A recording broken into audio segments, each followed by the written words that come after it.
Walt Disney Pictures' newest big-screen adventure, 101 Dalmatians, stars Jeff Daniels, Jolie Richardson, Joan Plowright, and Glenn Close as everyone's favorite villain, Cruella De Vil.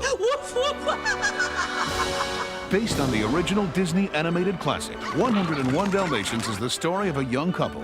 Roger's a computer game creator. Anita's a top London fashion designer. After a meeting engineered by Pongo and Purdy, their pet Dalmatians,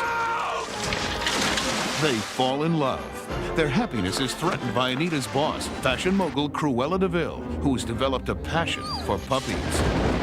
Dalmatian puppies. She's very mean and she's just bad. She's evil. She's the devil. There's no redeeming qualities about Cruella. You have to have somebody that everybody feels has gotten their due. In order to live up to its animated pedigree, Disney's 101 Dalmatians called on the best talents in the film business. Academy Award-winning production designer Ashton Gordon created the massive sets. Because of the size of the puppies, we had to adapt all the staircases.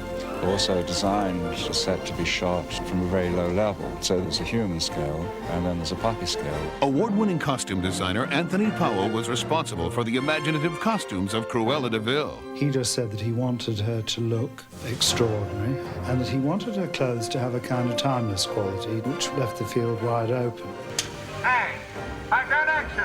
Disney's 101 Dalmatians was directed by Stephen Herrick, the man behind the critically acclaimed Mr. Holland's opus. The executive producer was Edward S. Feldman, and John Hughes, the creator of the Home Alone films and Ferris Bueller's Day Off, wrote the screenplay and co-produced with Ricardo Mestres. I thought it might be interesting to see that story, and it is a great classic story, to see that story done as a live-action film. The Jim Henson Creature Shop and the multi-Academy Award-winning effects technicians at Industrial Light and Magic were given the task of creating animatronic and computer-generated puppies, whenever the amazing stunts could not be done safely with real live puppies. Accidents will happen. But the most incredible thing about Disney's 101 Dalmatians was not a special effect. It was the amazing performances and lovable personalities of the Dalmatians themselves. I'd characterize them as incredibly energetic, very willing and loyal. They've got a great heart. The dogs have been so well trained, they can do about a dozen different things, on command, like any actor. One historic bit of advice in the film business is never work with children or animals. They both demand a lot of attention, patience, and a loving approach. Coordinating the efforts on a huge production with a cast of top actors, hundreds of technicians, and 101 Dalmatians takes, perhaps, the most patient man of all, director Stephen Herrick. It does take a tremendous amount of patience, not only from behind the camera, but in front of the camera, because there are a number of times the animals are not that cooperative. And so you may be ready to do your thing, but it may be a few minutes, maybe even longer than a few minutes before the animals actually do anything that's remotely close to what it is that you want. I think Steve has been completely remarkable.